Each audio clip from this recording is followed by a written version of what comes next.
Everyone knows about McDonald's for their tasty French fries, Big Macs, and the McRib. But did you know that at one point McDonald's made film cameras and film?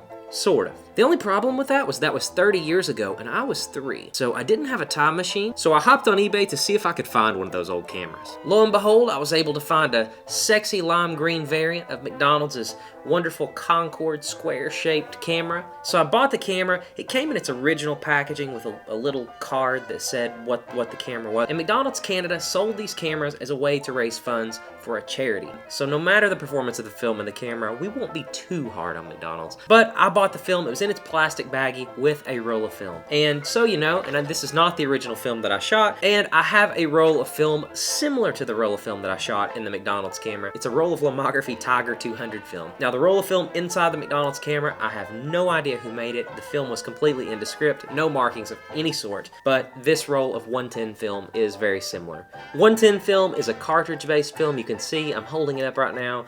The film is completely encased in plastic, and there are 24 exposures per roll. And they did sell it in other variants, but the one that I had did have 24 exposures on it. And to make one thing perfectly clear before we get too deep into the video, I have no idea how this roll of film was stored. The eBay seller that I bought the camera from made no bones about it that he also had no idea how the film was stored. But after we take a look at some of my images that I took with the film, we'll have some creative guesses as to how we think the film was stored. That, my friends, is foreshadowing. So I've got the camera with me right here. You can see on the front of the camera it says Concorde. So that tells me that McDonald's did not actually roll cameras off their assembly lines alongside Big Macs. They actually outsourced it to this camera company called Concorde. Concorde was a Chinese camera company founded in 1982.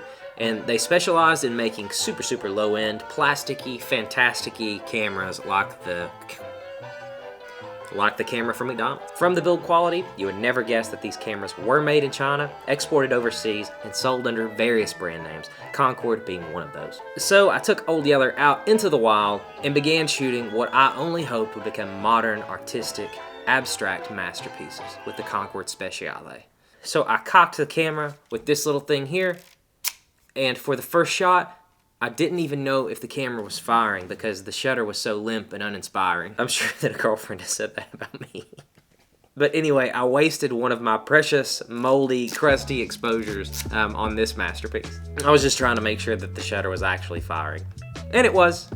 Sadly, it was. So let's take a look at some of the images. Holy crap, all these images look like Smurfville. So the first image, I'm not sure how I was trying to compose this. There is a flower in the shot, lots of grass, but you can see there's a very distinct blue hue all over the frame. This shot vaguely looks like some water. There's lots of weird artifacts. You can see this little splotchiness, kind of a magenta cast as well. Just absolutely dreadful. Oh, there's water. Again, I don't know what the focal length of this was because that doesn't even look like I composed the shot in any sort of way. Again, there is a artistic rendition of a creek with lots of blue shifted colors and this little bridge. Again, not very much artistic merit in that shot. Here's one as well. This looks a little more sensible. You can see I was going for something. This image actually doesn't look as Smurfy land as the other ones. Not a wonderful image, but honestly, I wasn't going for good images. Here's some grass. I don't know what the approach was here. It seems like the camera has a tendency to underexpose these shots pretty badly. I'm guessing that's due to the fixed aperture lens. Completely dark, way underexposed, just monstrously underexposed. I can see some numbers with lines over top of them. I don't know what that's about, but yeah, you got some light leaks on here as well. Very blue light leak. These numbers are weird. It's like 2 6s. I wonder if it's like the message from the devil. Oh, there's like a good shot, right? Like that vaguely resembles a photograph. Look at that. What's up, 110 film? You can see, looking up the creek there, it's got the creek nice and centered. Everything, all the blacks are just completely gone into some sort of magenta, moldy mess. Still, that's not so bad, and I think I can still see numbers and stuff in the background. So that's an interesting effect.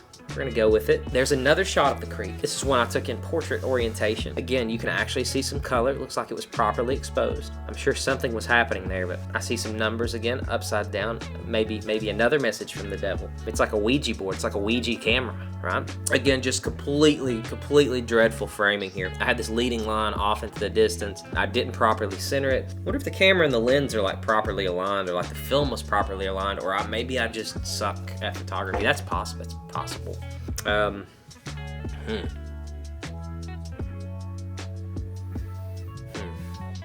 I don't know what's happening here at all. Another picture of the creek. You can see these rocks. I took it in portrait orientation again. Lots of blue, lots of mold. The numbers are still back there in the background. I don't know what those numbers are for. Oh, there we go. There's some actual colors again. Shooting up this creek. You can see this little bank here. Again, blue, nasty colors. Just dreadful stuff here, really. Again, very blue highlights. You can see the film is very much shifted to the blue end of the spectrum. Looks like I'm propping my feet up, except the lens isn't nearly as wide as you think. Barely got my shoes there, and the water. The hallmark of a good photographer is when you put your fingers in the shot. More water, very water forward to this album. Here's this cool bridge. Again, just using it kind of as a leading line off into the distance, trailing away.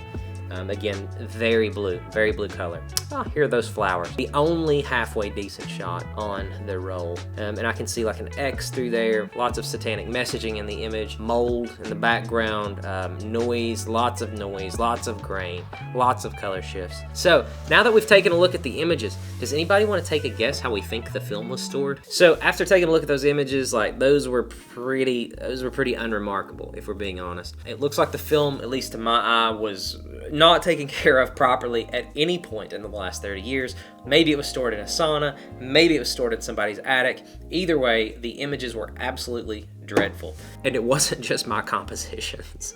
So talking about the camera a little bit, Concord being known for such photography classics as the M&M's camera and the Crayola camera, this was another hit for them, no question about it. I cannot understand why a company who made cameras this good is still not in business today. The camera, you can hear it, it's very cheap plastic, chintzy plastic. The body is plastic, the lens is plastic, every single component in it is plastic. Maybe even that spring is plastic, I don't know. Camera looks crappy, it feels crappy, but it's very small, it's very compact. It's points for portability, we like that. Who would this camera be for? First and foremost, probably someone that's blind. Secondly, maybe children.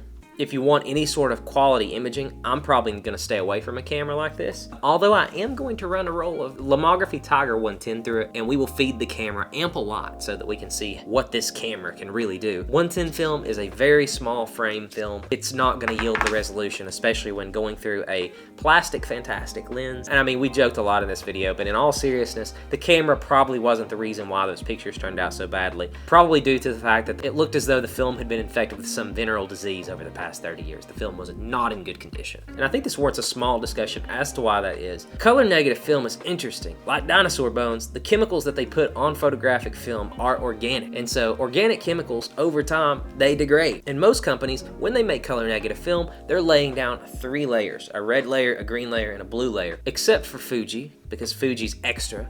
Sometimes their films have 4 layers. But all that's to say, each layer is more responsive to a different color of light.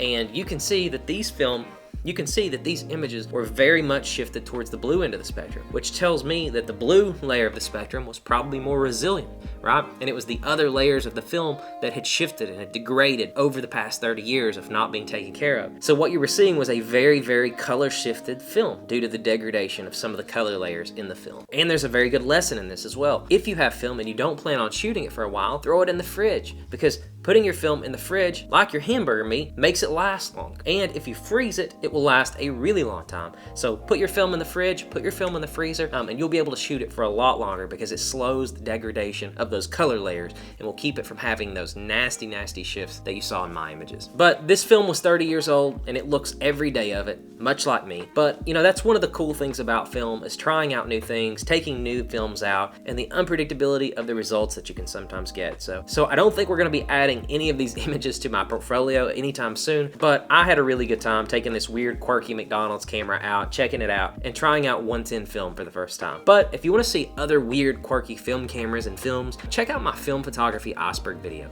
As always, thanks for watching, you guys.